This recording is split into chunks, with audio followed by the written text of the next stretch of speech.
So tonight, this morning, we're talking about the mindset of a winner. Zeal. Babala setup. Yes. I think this is an amazing topic. It's a topic I saw the time 30 minutes and I was like, 30 minutes. But one of the first things is the mindset of a winner. There are many articles, many motivational speeches, many quotes. But first, who's a winner? And who is someone that considers himself a winner? A winner is someone who wins, or somebody who wants to win. And what does it mean to win? When you talk of winning, you can't think of winning without thinking of competition. So the question is, who are you competing with? And the best way to describe the mindset of a winner is not with the Olympics, because with the Olympics, the mindset of the winners in the Olympics is excellent, but their competition is always external. I would like to think of winning in the mindset of a Nobel Prize winner who's working every day towards a very specific purpose, doing his very best, but he's not thinking of the prize. He doesn't know who he's competing against externally. He's competing against himself of yesterday. So he needs to do whatever he can do to make sure that today, what he achieves today is far in excess of what he achieved yesterday, and what he can achieve tomorrow is far in excess of what he's achieved today. And that is the mindset of a winner. And that understanding brings about a lot of focus, a lot of discipline, because if you are competing against yourself, if you want to win, you must know what the prize is. You must know what it takes to win. You must be willing to do what it takes to win, and you must be capable of doing it. And you must, more than anything else, you must want to win. You find a lot of people do not want to win. They see the prize, they want the prize, but they don't want to win. And they just think, you know what, if I can get that prize. But that prize is a process. It's a process of discipline. It's a process of focus. And with every competition, the rules change. So the prize, the process of winning in one area may not be the same process in winning in another area. And as coach taught us, the strategy in NLP in one area may not be the same strategy in another area. So a winner will develop multiple strategies across multiple spheres, and he must know when to deploy them, when to deploy which, to what intensity, to what purpose. And that is what gives the winner the mind of the winner is disciplined, is focused, and it's hard to distract them. They know exactly what they're doing. And I mean, look at someone like Elon Musk. He's been doing the same thing so many times, over and over and over again. And no matter what he achieves today, he looks back and says, I've done better than yesterday, but not up to what I can do tomorrow. And he wants to do more. And Thomas Edison, according to us laymen, he failed at creating the light bulb 10,000 times. He says, no, I didn't fail. I learned 10,000 ways not to do a light bulb. And that is the mind of a winner. Failure is not succeeding. Failure is refusing to challenge yourself anymore. That is failure. So once you decide that I will continuously challenge myself to be better, it is impossible to fail.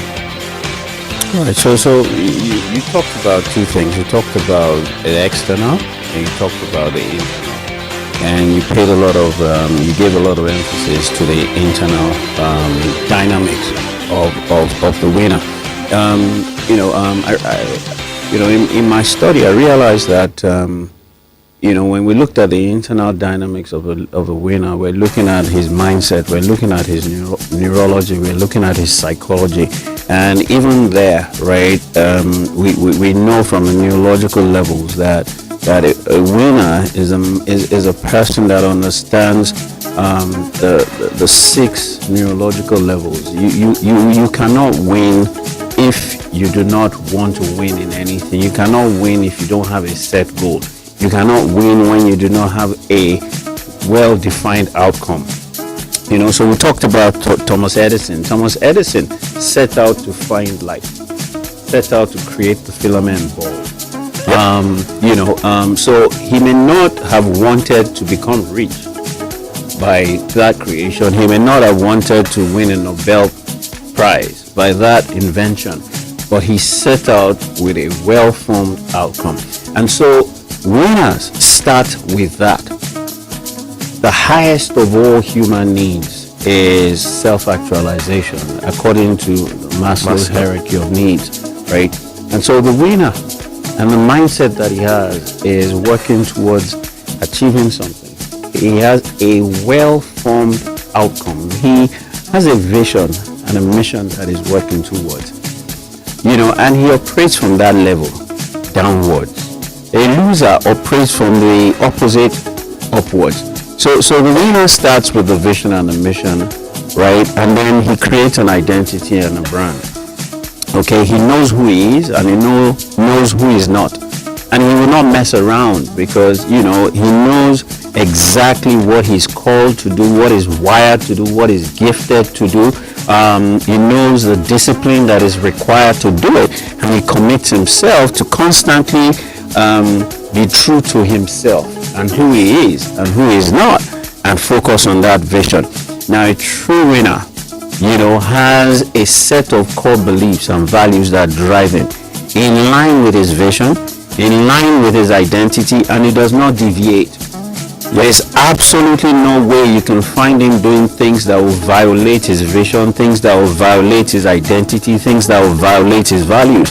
He's a man that is in constant sync. He's a man that is in constant harmony, and he always is in sync, and there's always a sync between his vision, his mission, his identity, his beliefs, and his values.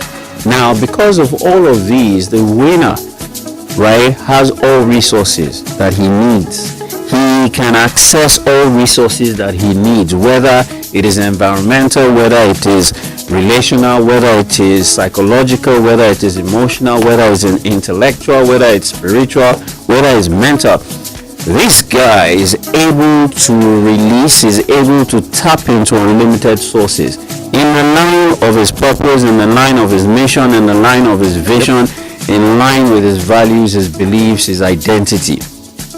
And because all of those four are in place, right, the right behavior kicks in, the right habits kick in, and he's able to take the right action that is related to his vision, his mission, that is related and in sync with his identity, that is related ultimately with his vision, with his values and his beliefs, that is in line with the resources that he needs. And ultimately, the winner is able to change his environment. He is flexible and dynamic enough to create an environment in any environment. He has the right relationships, he keeps the right company, he has the right coaches, he has the right psychologists, he has the right people on his team, he's the right person, and so this guy embodies the entire construct of winning. He doesn't win because he does something. He wins because of who he is. He's a winner first before he wins. So the manifestation of that pride or the achievement of that desired outcome is a function of him. He's a man that lives in harmony. But a loser identifies the barriers in his environment. He blames people for where he is. He doesn't take responsibility. He points fingers. He casts aspirations. He's the one that complains that Nigeria is XYZ. He's the one that complains that because he's a black man. He's the one that complains that because he's born into this family. Right? He's the one that complains that because he doesn't have connection. Right? He's the one that complains that because he's short. The loser, takes in his environment and he opens up himself to allow his environment to shut him down. And by virtue of that, he kicks in and deploys behaviors that restrain and restrict him. Ultimately, he's unable to identify the resources that lie dormant without him. He's unable to maximize his potential, his gifting. He's unable, to align his beliefs. In fact, he has limiting, disempowering, negative beliefs, and his values he inherited from his environment. He doesn't even know how to shake them off. He doesn't know how to create alignment between his beliefs, his values, and his identity. He is who people say he is. He's not who he has seen himself to be. And ultimately, a loser doesn't have one goal. A loser constantly shifts the goalpost. A loser constantly is unclear about where he's going or where she's going.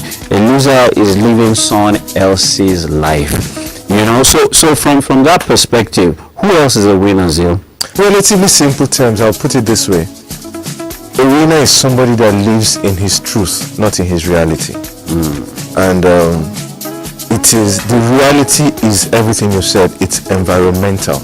It's about your circumstance. It's about your limitations. That is, the reality is what a loser lives in.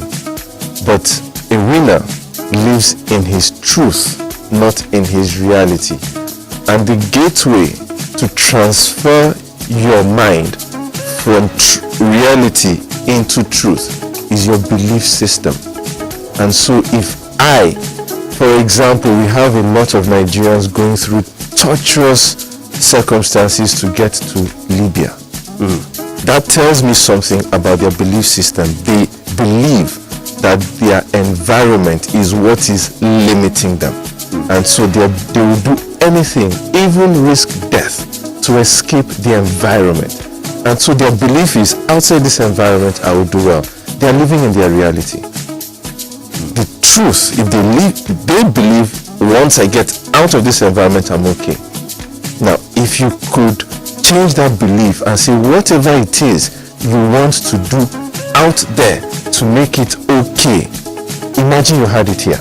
Believe you have it here.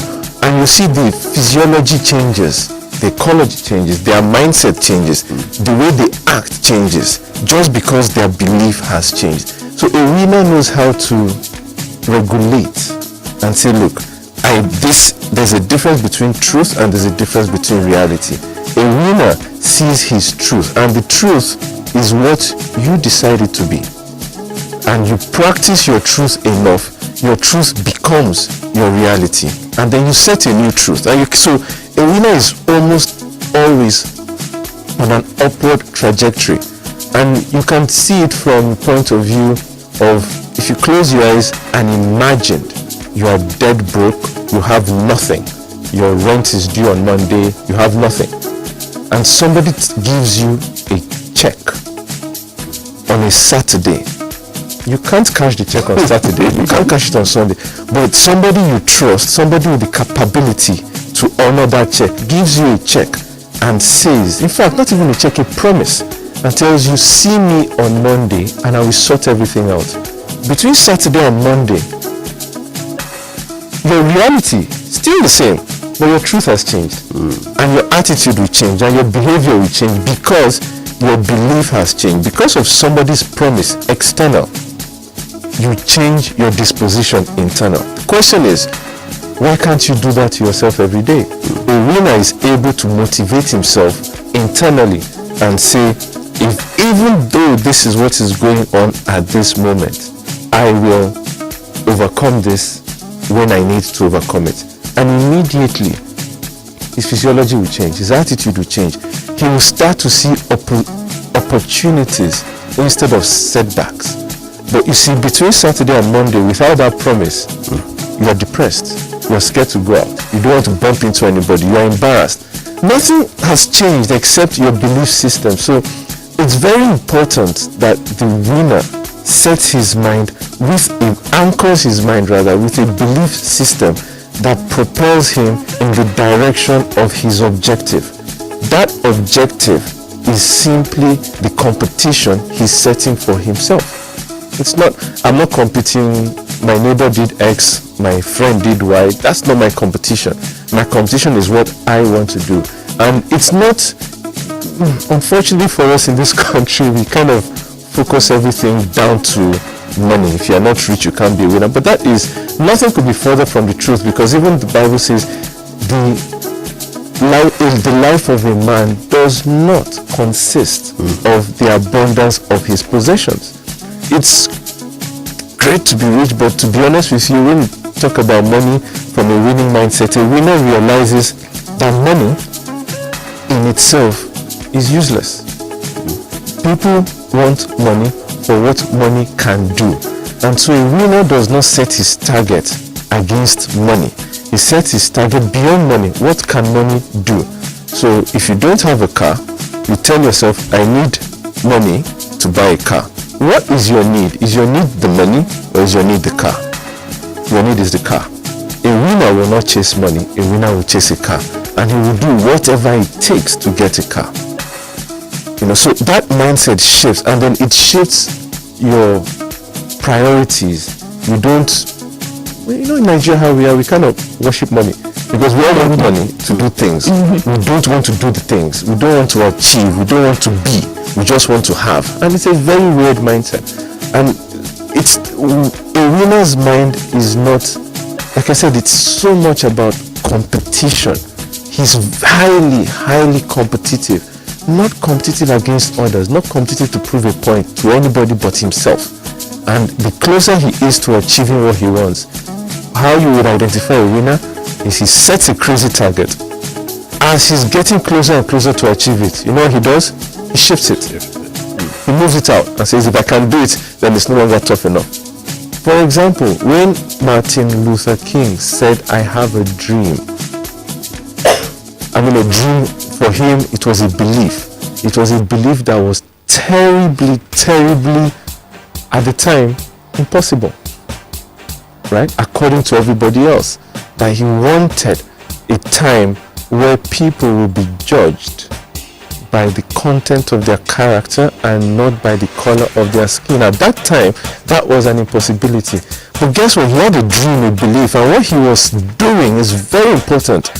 He subconsciously knew he would not see it. Because a lot of his dreams, he mentioned his children. He knew he would not attain it. But what he did was he threw out a very potent seed. And a few people believed it and said, I believe this man's dream and I believe I can attain his dream. And they went out to attain it. And in 2008, a certain man came up with another dream. Very simple. Yes, we can. Irrespective of the environment, irrespective of everybody's belief system, irrespective of the setbacks, yes, we can. And in the end, he did. And in the history of the United States, the first black president arose. A seed planted 50 years ago by Martin Luther King. Some people bought it and lived a life of winning, lived a life of excellence that led them to that position. If Martin Luther King did not plant that seed in a few minds, and you can't plant a seed in every single person's mind. Even the Bible tells you, ratio-wise, 3 out of 4 will waste. Best case scenario, 1 out of 4 is what would achieve. Not everybody will buy it, but one person will buy the vision and say, I can be a winner. I can set my mind and my belief system that irrespective of this environment called Nigeria, irrespective of the cabal in Nigeria, a few people will rise up and they will change everything so that in 5 years from now, we will look back and wonder, why on earth did we allow all those years waste? So if somebody tossed that belief out and people started to grab it and say, look, I want to be in a position 5 years from now that in retrospect, we will all wonder, why did we stay repressed for so long? See, those few minds, those minds that take that vision and run with it, you'd find that only winning minds can accept it and run with it. A lot of people will start to list all the reasons why it's not possible. That's fine. We can leave them alone. But a few people, and you know how it is in a competition, everybody will not win. Everybody can win and everybody can be a winner, but everybody will not win. So I want us to jump into 2 critical things that I've heard you say. You use the story of Martin Luther King Jr. and you said that he sowed a seed, which meant that a winner creates more winners. Yes. And the mindset of a winner is a win-win for everybody.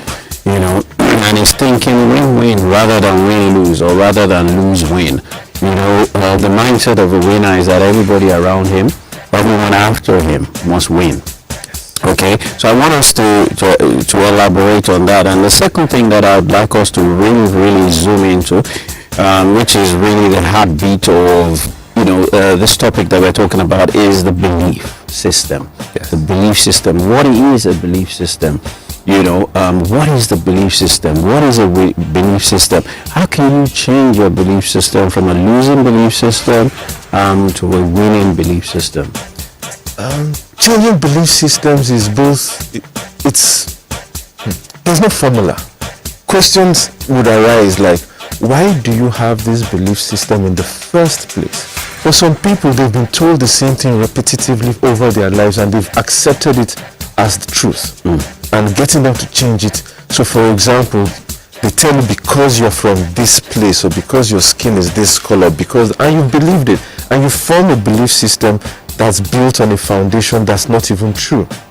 But the belief system doesn't care what your foundation is. Once you've accepted it, it begins to infiltrate your subconscious, and your environment starts to react to it. So changing a belief system requires a lot of interrogation. Why do you have it in the first place? In the first place, why do we think that this cannot happen? It may have never happened before, but we know many things that have never happened before and happen for the first time. So that it's never happened before is not a reason to build a belief system. So once upon a time, metal could not float. And if people believed it and didn't challenge it, we wouldn't have ships today. Now we have hotels, 8, 9, 10 floor hotels on water. So we need to understand that no matter what you believe, other than the core belief in the universal creator, every belief system is flexible, is adaptable, was created. Question is it working for what you want to achieve? If it is not, then question, why are you holding on to a belief that does not allow you do what you want in the first place? It's almost counterintuitive. If you do not believe you can succeed, and you are working every day to succeed, and you are not succeeding, question I would ask is, so why do you believe you can't succeed? And you tell me because you've never succeeded. I say, but you plan to succeed. And so that belief system is the gateway that transits you from living in reality to living in truth. If you see, the mind, the eyes cannot see beyond what the mind can conceive. And the mind can only conceive what it believes is possible. And believe it or not, the mind has no limitations. Somebody conceived will put a man in space. They didn't know how, but they did. Somebody conceived it is possible to go 2-3 kilometers into the earth and extract valuable resources. They didn't know how at the time, but they did. So there is nothing that is impossible with a winner. The belief system is what limits the individual. Sadly, the collective belief system is what affects the environment. And a collective environmental belief system affects a whole nation. So if you want to change a nation, for example, you have to start by changing the belief system of certain individuals, key individuals, and it spreads. And once it starts to spread, you start to see things that, and it's, for example, simple example, if you believe somebody hates you, dislikes you badly, and wants to cause you harm, if that person says, here's a meal when you're hungry, you won't eat it. You're going to think, your belief system kicks in. He wants to harm me, he's giving me food, therefore food is harm. Same person, you believe this person loves me. The person gives you food when you're hungry. You are forever grateful he's the best person in the world. The person has not changed. The circumstance has not changed. The event has not changed. The only thing that has changed is what you hold in your mind. And so, what I ask is, if you are holding things in your mind that you do not like, that do not make you be of a winning mindset, that do not allow you to achieve what you want, what's the point holding on to it? Because in any case, you're probably wrong. In fact, you're certainly wrong. If it's holding you back, then you're certainly wrong. So the whole idea is, what is it you want to do and what is it you want to achieve for yourself? If you can see it, then you must, for your own good, change every belief system that prevents it. And then you start to notice that your eyes open to new realities, your eyes open to new resources, you start to exhibit a new behavior, your environment starts to have a different color, and you just find out, how on earth did I not do all this before? Wow. So I mean, for me, one of the greatest scriptures or the greatest quotes I've ever heard is this quote that says, "If only you can believe." It doesn't say, "If only you can believe in me." Or in Jesus' name. Yeah, it just says, "If only you can believe, then all things." Now, I like that word, all. All things are possible to him that believes. So what Jesus was saying, that there is nothing impossible if you believe, which means that you are the product of your beliefs. I say to people, take responsibility for your outcomes. For if you see your outcomes, it's a revelation and manifestation of your beliefs. If you want to change your outcomes, change your beliefs. As Zeal has said, it says, first, you must be self-aware. Secondly, you must be curious. Thirdly, you must challenge your beliefs. You must ask. You must test its origin. Where did I get this belief from? And then when you identify where you got that belief from, then you ask yourself, this person that I got this belief from, what outcomes did that belief create for them? So if it's your father that over the years has taught you to live by a certain belief, or what we call tradition, or what we call culture, or if it's your religion that has taught you to have this kind of belief, right? And over the years, it has become the operating system that runs you. You have to challenge it based on what you want to achieve, based on what your desired outcome is. And then when you ask yourself, as long as my father lived this belief for, what did it give him?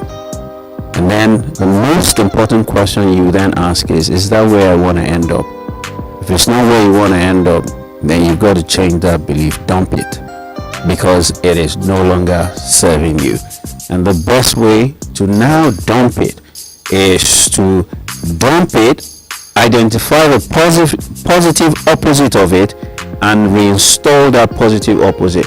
Say to yourself that you now have a new set of beliefs that align with the desired outcome that you want.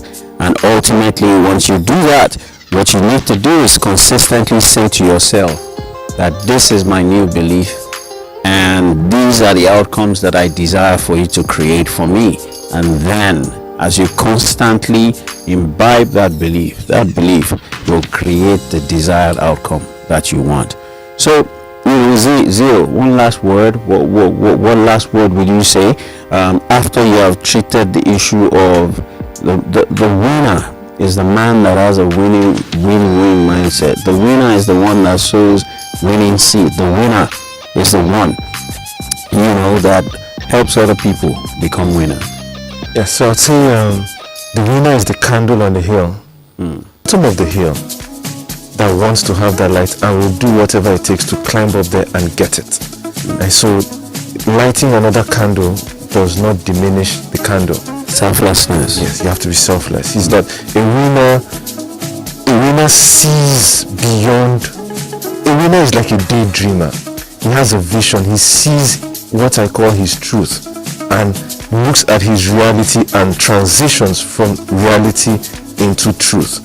So a candle on a hill will see the potential in every other candle and do whatever it takes to light them up.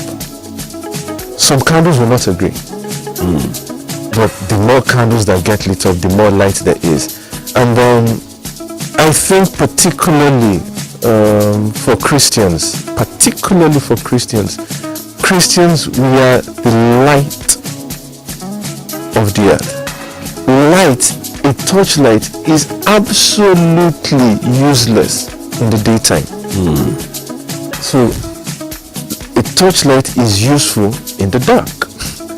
And so you must be the direct opposite of what it is your environment is showing for you to be useful.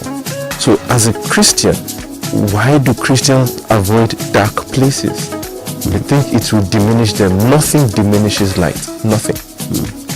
Light can affect darkness. Darkness cannot affect light. If you want to be a winner, you must understand that. You must have focus. You must have self-confidence. And you must be willing, able, capable, and strong enough to step into areas that will seriously challenge you. Because challenge for a winner, for the person with a winning mindset, is a ladder to grow. A challenge does not put a winner down. A challenge shows a winner all the things he needs to do to continue to be a winner. Wow. So in summary, I'm going to just share 10 qualities of a total winner. You've got to create an identity that aligns with your vision and your mission. The third thing is you've got to have positive mental attitude. That is, you've got to be dogged, you've got to be rugged. You cannot afford not to deploy personal power. And personal power comes from a deep conviction, knowing who you are, knowing who you're not, knowing where you're going, and knowing what your purpose and your mission is. A winning mindset is the mindset that has a short, medium, and long-term plan. A winner is always tactical and strategic. A winner is someone that is emotionally intelligent, is sound-minded, and a winner is one that has a healthy self-worth. He has a healthy self-esteem, he has a healthy self-confidence, he has a healthy self-belief, and he has a healthy self-image.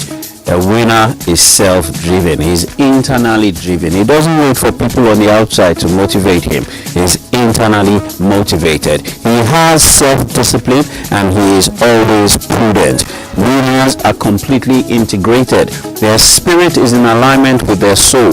Their soul is in alignment with their body, and their body is in alignment with their environment. What am I saying? I'm saying a winner is one that lives in harmony, complete, total, incorporated harmony between spirit, soul, body, and environment. And lastly, the winner lives in the now. He understands the power of now. He doesn't live in yesterday.